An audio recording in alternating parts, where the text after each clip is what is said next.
What's going on, NFL fans? Welcome to Bleacher Report. I'm Josh Taylor at Josh Taylor FB on social media, and I'm here to talk about the biggest storylines for the NFL draft this season.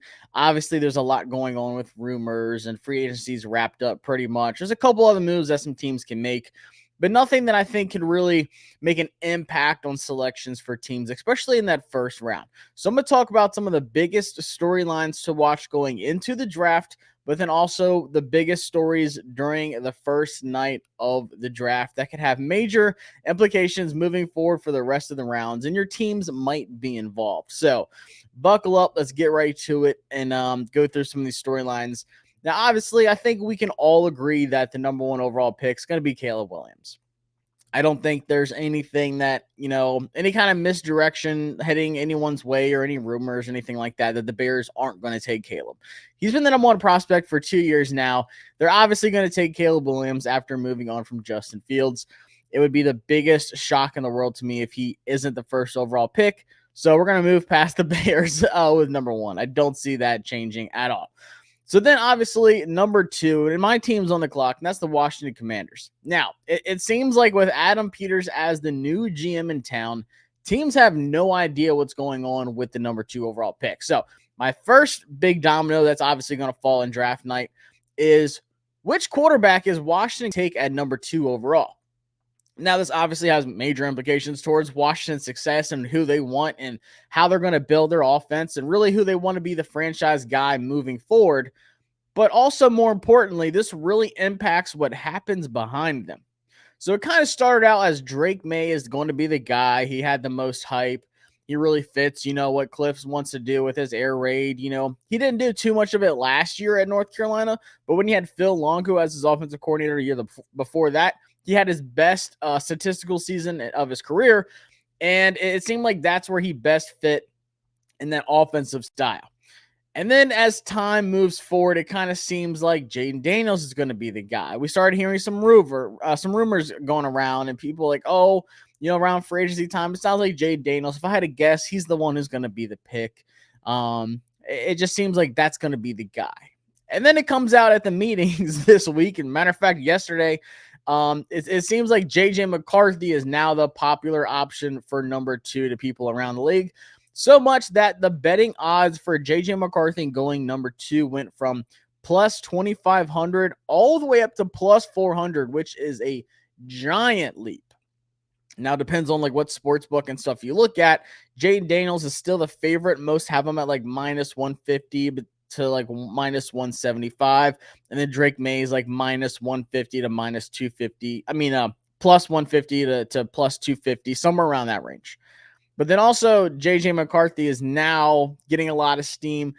And I genuinely think that Adam Peters and Dan Quinn have not decided who they want as a quarterback. And you kind of heard Dan Quinn and Adam Peters speak yesterday and a little bit this morning talking about how they really haven't made a decision at number two. So it's just funny how people are assuming that they know what's going to happen when they haven't even decided. You still have the LSU and North Carolina pro days coming up. They still have to meet with both quarterbacks. They've already met with, J.J. McCarthy. So maybe that's why the teams are just talking. People just want to think that they know what's happening, but no one really knows. Washington's also been getting a lot of calls for that number two pick, something we've been hearing a lot of this week. But it sounds like Washington, I'll even include the New England Patriots. It sounds like those two teams are being really stingy with the number two and number three overall pick. It doesn't really sound like they want to trade back, but once again, we never know. But this is the biggest domino to fall because say Washington takes J.J. McCarthy. That could have big, effects on what the Vikings want to do. There's some rumblings that the Giants like J.J. McCarthy. You just have no idea. Maybe the Patriots decide to trade back then if Washington takes the quarterback that the Patriots have circled as their guy. It's just no one knows what's going to happen. And honestly, I don't think we will have a clue until the pick is actually announced for Washington. But that's the biggest domino to fall because it's going to affect a lot of teams. It's going to affect the rest of the draft, honestly. The number one pick, we know what's going to happen. But number two, it seems like Washington is now really on the clock when it comes down to other teams having to prepare for what Washington is going to do. Teams want to know because like I said, it affects what the Patriots are going to do. It affects what maybe the Giants do, how much the Vikings trade up, and so many different scenarios there. So let's talk about the Vikings next. If you're a Vikings fan, obviously, you know something's cooking up. What's the little Windhorse meme where it's like something's going on in Utah, something's going on in Minnesota. And that's been the biggest talk of recently. You know, obviously they have the number 11 pick, and then they made a trade not too long ago to get the number 23 overall pick from the Browns. And it seems like, you know, a lot of people are saying, okay, they want to trade up some more. They're not done yet. This was just stage one of like setting up for something even bigger. What is coming up next with the Vikings? Like what can we expect with the Vikings? And I think they do want to trade up. But my biggest question, my biggest storyline to watch for is who is going to trade with the Vikings? Who is that team? And like I said a second ago, you know, talking about what Washington does at number 2 really affects a lot of the Patriots and the Vikings. Like I said, it sounds like the Patriots don't want to trade back. But something I've been talking about for a little while now is the fact that I don't think the Patriots are just a quarterback away. I think Coach Mayo knows, look, yes, it's going to be really nice to get a quarterback, you know, whether it's Drake May, Jaden Daniels, JJ McCarthy, whoever, but we need so much more than just a quarterback right now. Whoever comes to New England, unfortunately, is going to be put in a really bad situation. I mean, they have to be just straight up remarkable. So maybe Jaden Daniels would be the guy because, you know, you can rely on his feet. Even if the passing game is not there right away, you know he can be lethal with his legs. So maybe Jaden Daniels would be a perfect fit for the Patriots because he can kind of help get things going. But they need so much more help on both sides of the ball. It's not just, you know, offense. The defense needs some help as well. They are going through a complete, you know, post-Bill Belichick rebuild right now. I don't know if they will look at that number 3 pick and say, hey, look, I don't see a way that they're even, you know, successful next season. So maybe the Patriots say, look, we're going to trade back. We're going to trade back to 11. And look, even if we do want a quarterback, say JJ McCarthy falls, say all the hype actually isn't there, and Drake and Jaden go 2 and 3. I genuinely think the Vikings would go JJ McCarthy, unless Drake May falls to the Vikings, and I think Drake May would be the pick. But I could see JJ McCarthy being the quarterback that the Vikings want to trade up to 3 or 4 to get. But say they're like, all right, look, we're going to sit at 11 and take whoever's left, or we're going to just, you know, build up the rest of the team. We're going to draft, you know, the best wide receiver available. Like, the Patriots have so many needs. It's the offensive line. You know, they brought back Awanu. I think that was big, but they need to build up the rest of the offensive line. Like I said, obviously they need some wide receiver help. They need some pass rushing help as well on the edge. So they have a lot of needs. So I could see the Patriots, you know, last minute bearing what happens with Washington too, being like, look, let's trade back the Vikings. Go ahead and give us that haul. Give us both first and some additional other picks. We'll give you the number 3 pick. Get your quarterback. But if the Patriots are like, no, we're not moving. Jaden Daniels is here. That's who we want. Or Drake May is here. That's who we want. So you're going to call Arizona and see what Arizona is going to do. But in my opinion, I just don't see why Arizona would want to trade back with a guy like Marvin Harrison Jr., even Malik Neighbors on the board. I know the Cardinals have 2 firsts this year. They have the 4th overall pick, and then they have pick 27. So pick 4 and pick 27. If I'm moving back from one of them, it's 27. I just find it hard to believe, you know, they are all in on Kyler Murray. They love him. They need to build that offensive line, but they need to get him another weapon at wide receiver. Big time. I mean, you lose Hollywood Brown, say what you want about him, but still that's production that's gone. You need a Marvin Harrison Jr. on your team. So in my opinion, it would just, and I know that Hall is enticing, whatever offer that the Vikings are giving you as the Cardinals. You're like, well, we could always get a wide receiver at 11. I don't see Rome Odunze being there. I don't see Malik Neighbors being there, and I don't see Marvin Harrison Jr. being there. So if you trade back from 4, I can see the Chargers saying, okay, we will definitely take Marvin Harrison Jr. And then I can see a team, whether it's the Giants, the Titans, if they want to add another wide receiver alongside Calvin Ridley, or the Bears at 9. I don't see a way that Malik Neighbors and Rome Odunze makes it to you at 11. So you're kind of just like, all right, who's next? Maybe Brian Thomas Jr. And I love Brian Thomas Jr. But in my opinion, it's just not smart to trade back and lose out on a guy like Marvin Harrison Jr. So who in the world would trade with the Vikings if it's not the Patriots and it's not the Cardinals? Like I said, the Chargers at 5, I don't see it. No way. The Giants at 6, the Titans at 7, the Falcons at 8. Your only hope really is the Bears at 9. And at that point, is it really worth trading up if you're going from 11 to 9? I don't see it. So yes, the Vikings, congratulations. You got a first. You got an extra first. But you still got to find somebody who wants to dance with you if you're going to be able to move up to that top 3, top 4. And in my opinion, it's not looking too good. But once again, Washington really holds the cards to what's going to happen with the rest of the draft for the Vikings. So maybe they just have to sit at 11 and say, like, look, we just got to take whoever's here. Worst case, we'll get like Bo Nix in the second or something, or Michael Penix. But I don't see a way that J.J. McCarthy or Jaden Daniels or Drake May would fall all the way down to 11 either. So in my opinion, they are going to be a team that is in desperate mode to get into that top 3, maybe top 4. But like I said, the top 3 would be nice for the Vikings, depending on what happens at number 2. So that's the first few picks there of the draft. But what can happen after that? What about teams that just say, like, look, we're going to move completely out of the first round? And this is something I've been kind of circling back on a little bit recently, because this draft, first off, the first round is crazy talent, like elite talent. And as I'm doing my evaluations and stuff like that, really breaking down like my big board and everything, I'm like, this draft is one of the best, I'll say top 60 I've seen in a very long time, whether it's wide receiver, quarterbacks, offensive tackles, like I said, corners, edge rushers, you name it. The top 60 of this draft is incredible. Now, what about these teams like I talked about? The Vikings at 11, like I said, maybe they're going to have to just stay there and take their quarterback.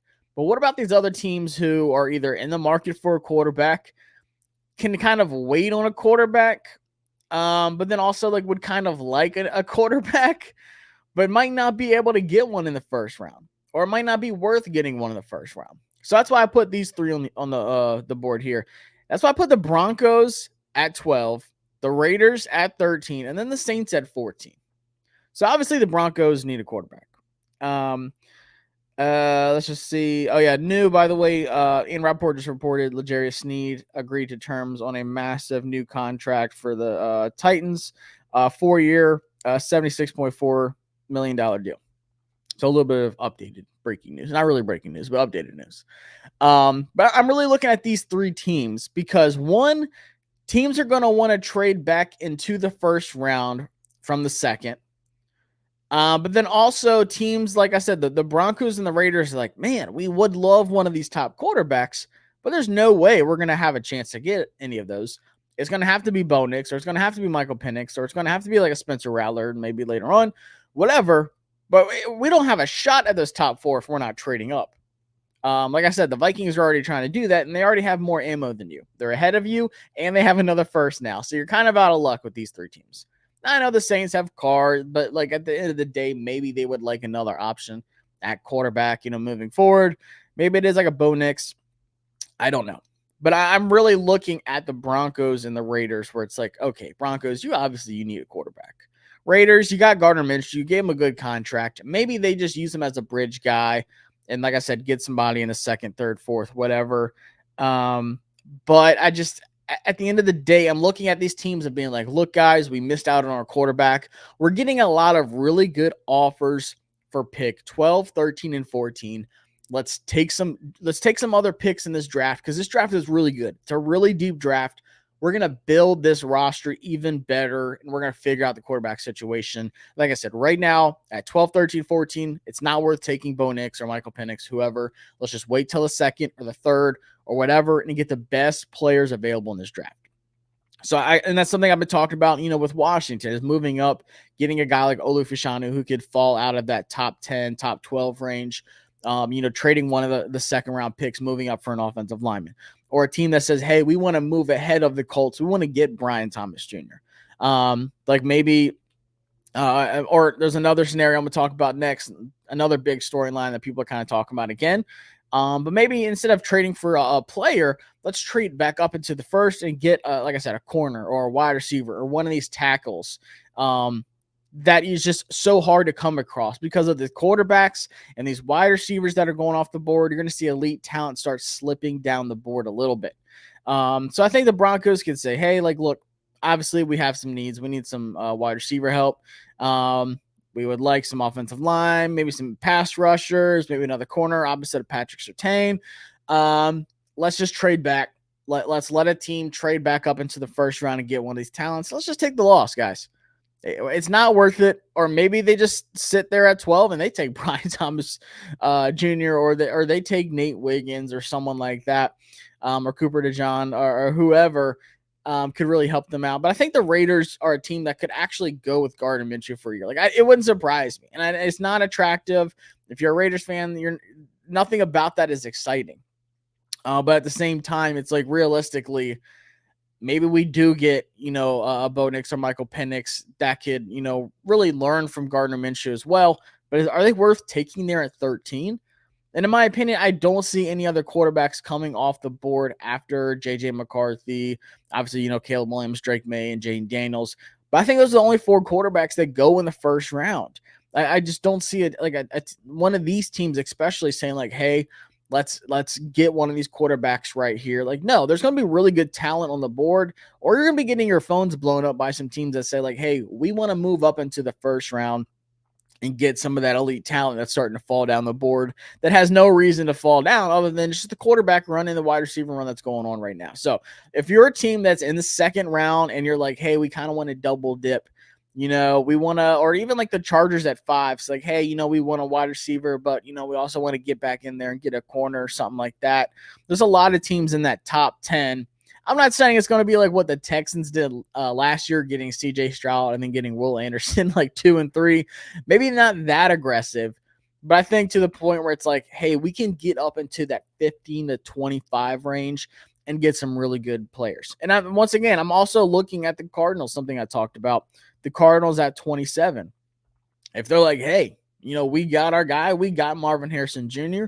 If someone else wants to, get in on all the fun here, we're willing to trade back from 27. People have talked about maybe the Bears at 9. I don't see it. But it's a possibility. After getting Keenan Allen, the popular pick is like get whichever wide receiver falls, whether it's Rome Odunze, whoever, at 9. But I can see it, but the Bears do have a lot of draft capital. Like they really just need to take the best player that's on the board there, whether if it's offensive line, maybe another corner, whatever, helping them out in secondary, maybe a pass rusher to help out Montez Sweat on the opposite side. But nonetheless, like if I'm the Bears, I'm staying at 9. That's a really good spot. I know you're getting some good calls for that one, but you have enough draft capital. Like just build around Caleb at 1. Like you might as well just stay there at 9 and take some best players available. Or maybe the Vikings, if they miss out and they aren't able to trade up, maybe that 23 pick is now available. They can trade that for even more. And then somebody jumps ahead of like the Cowboys and Packers at 24 and 25, get an offensive lineman. You're probably going to see some offensive linemen start running around there with the Cowboys, with the Packers, with the Bucks. And like I said, maybe even the Cardinals and Bills there. I could see some offensive linemen start to fly off the board right there. The end of the first, in my opinion, is where the offensive linemen are starting to come off the board. So if you need to trade up for the first to get an offensive lineman, you need to get up into that top 20 because these guys are moving fast and this is some really good talent on the board. But it would not surprise me if, you're watching night 1 and then all of a sudden your team trades out of the first round. You're like, well, that was fun while it lasted. We're not taking anybody. I think teams are going to be really aggressive to get back up into the first round after they've already made a pick. So keep an eye on that. Now let's talk about something that I've kind of mentioned a little bit in my bold predictions, but honestly, it's kind of looking likely. I think this is going to be a draft where big time players are traded, whether it's right before the draft, which could change a couple things, or it could be during the draft. Now, Mike Vrabel, if you're watching, close your ears because you're going to hate hearing this one. But you remember when A.J. Brown was traded from the Titans to the Eagles? First off, it's already madness with the draft. And then you have that bombshell drop on draft night. Teams are going to be super aggressive once again. And it is so hard to come across guys like T. Higgins or Brandon Ayuk who are possible trade candidates on draft night. It's super hard for players of their caliber to be available, like let alone like during the draft, but like just having them as an option. Now, there's also some names I've been hearing about, like Derek Brown's been brought up. Greg Newsome is a name I've heard of a lot.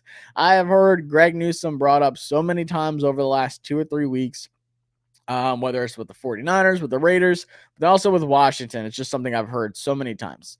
So it would not surprise me. If your team is looking for a corner, you miss out. Like I said, Washington, 49ers, Raiders, you need a corner. You don't like who's on the board. Look, Greg Newsome is super young. Super young. He wants to play back on the outside again. They have him in the slot because of, how they have their corner set up. They moved him inside. He played great. He played great on the inside, but he wants to play on the outside.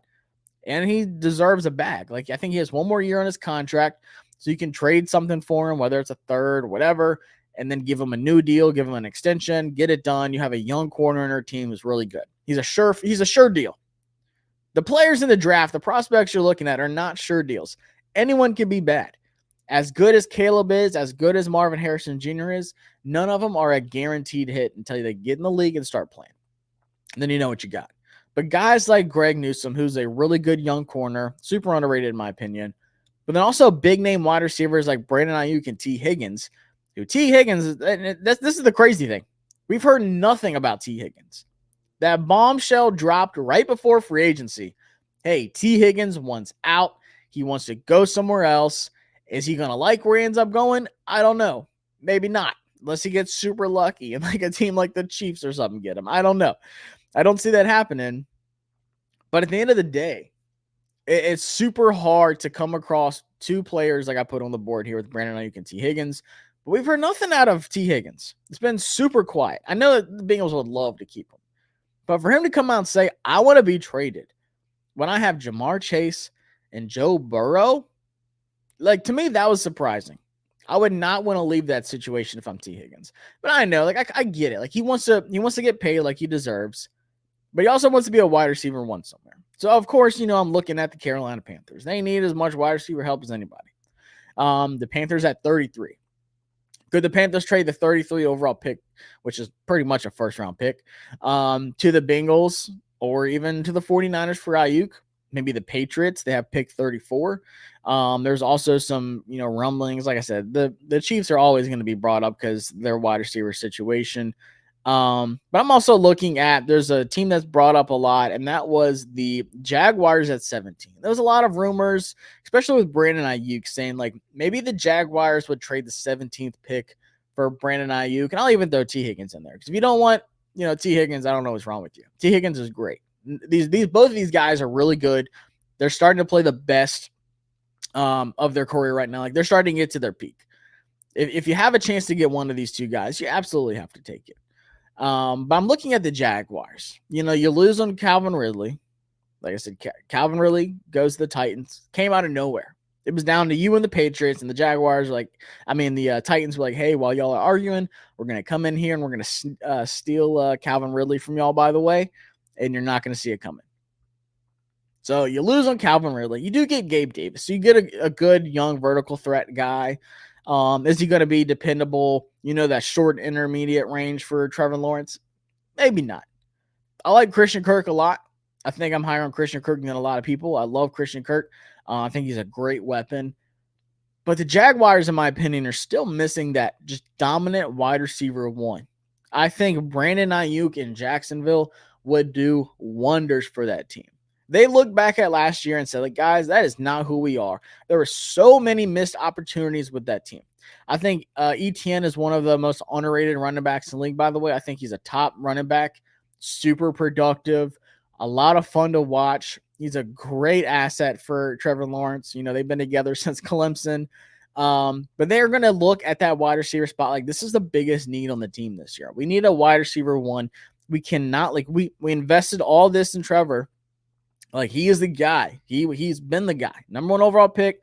He was like one of the most sure prospects coming out of the draft since like Andrew Luck. This is our guy. Our window is here. The Titans are rebuilding. The Titans are being aggressive. They got Ridley.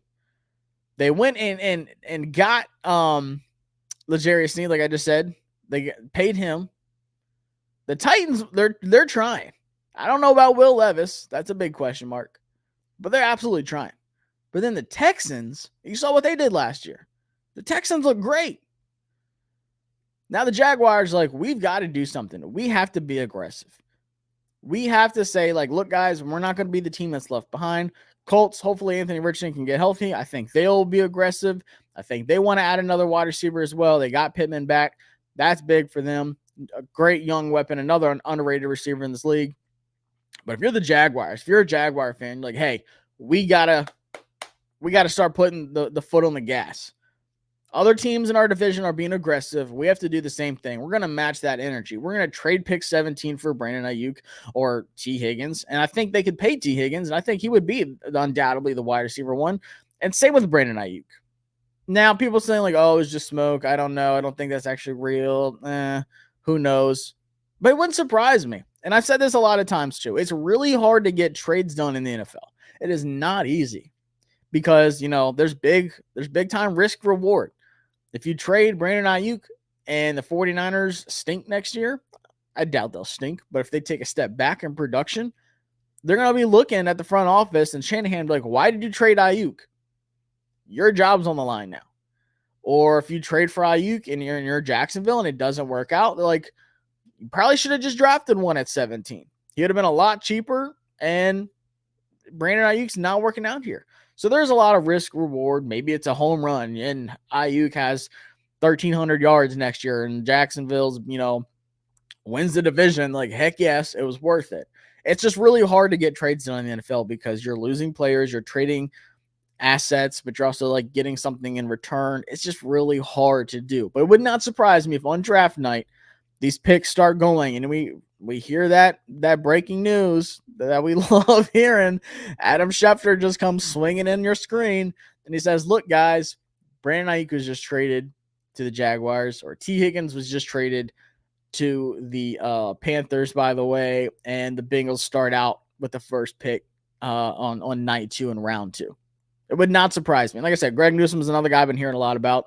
I'm not backing off of that at all. There's so much smoke to the Greg Newsome stuff. He's not just a random name that's been plucked out of the air. There's a lot of stuff there with Newsome. And like I said, he deserves to play on the outside. And he's super young. He deserves a bag. And he's worth everything whatever a team would trade for him. If you're the Browns, do you want to lose him? I just don't know if you can pay that many corners with Deshaun Watson taking the money that he's taking. It's just not ideal. You got to pay Emerson. Ward already got paid heavy. I just don't see a way where you can pay him next year or the year after that, and it's what he deserves. And like I said, he wants to play on the outside as well. So it would not surprise me if we see a big name traded on a draft night or even right before the draft. So, guys, that's my biggest storylines for the NFL draft is who's Washington going to take with the number 2 overall pick? That's the big domino. That really controls what happens with the rest of, especially that top 15 in the draft. But then also, the Vikings are trying to trade up. But who in the world is going to trade with them? It doesn't sound like Washington wants to come off that number 2 pick. And to my surprise, it doesn't sound like the Patriots want you, even though I think they should. I think they should at least be talking, having some long conversations with the Vikings about that pick. But it sounds like they are stuck on the number 3 pick. They don't want to move off of it, but we'll see. The Vikings can get super aggressive. Maybe that's just, Coach Mayo and the front office saying like, hey, we want you to throw everything you got at us for an offer, and we will take it. But if it's not them, are the Cardinals really willing to pass up on an elite wide receiver like Marvin Harrison Jr. just to trade back for more draft picks? Might not be the best idea. So if it's not those two, who in the world trades with the Vikings? But then also, I think there's going to be some teams that could trade out of the first round that miss out. The Saints, it sounds like they need some offensive line help now. Maybe they stay put. But the Broncos, the Raiders, teams that are going to miss out on a quarterback that would absolutely love to have a quarterback, saying like, look, guys, we took an L in the first round. We didn't get a quarterback we like. Let's trade back. Let's get some more picks for this year because the top 90, even top 100 of this draft is ridiculous. We can build the roster out. We can even take a quarterback in the second round, third round, whoever we like. We can make it work. Let's just get the best talent on the board this draft, or even more for next year and reload to where you're getting the best quarterback next year. But then also, don't be surprised if some of your favorite players are on different teams next year, whether it's Brandon Ayuk, T. Higgins, Greg Newsome, or even Derek Brown as being names that's being tossed around. Would not surprise me at all. Teams are going to be aggressive in the draft. And even if it's a top wide receiver draft, even if it's loaded at wide receiver, you have no idea what any of these prospects are going to be like coming out of the draft. But then also, like I said, you've already seen what T. Higgins can do. You've seen what Brandon Ayuk can do. Trade them. They'll be wide receiver ones on your team. Pay them accordingly and just let them prosper on your offense for the next few years. So hope y'all enjoy the stream. Appreciate y'all tuning in. Got some more great things cooking up. We're right under a month until the draft happens, so it's coming quick. Thank goodness. Obviously, there's a lot of new rule changes and stuff going on right now at all these meetings. So keep up to date on the website with those as well. I'm Josh Taylor, and I'll see y'all next time here on Bleacher Report. Peace.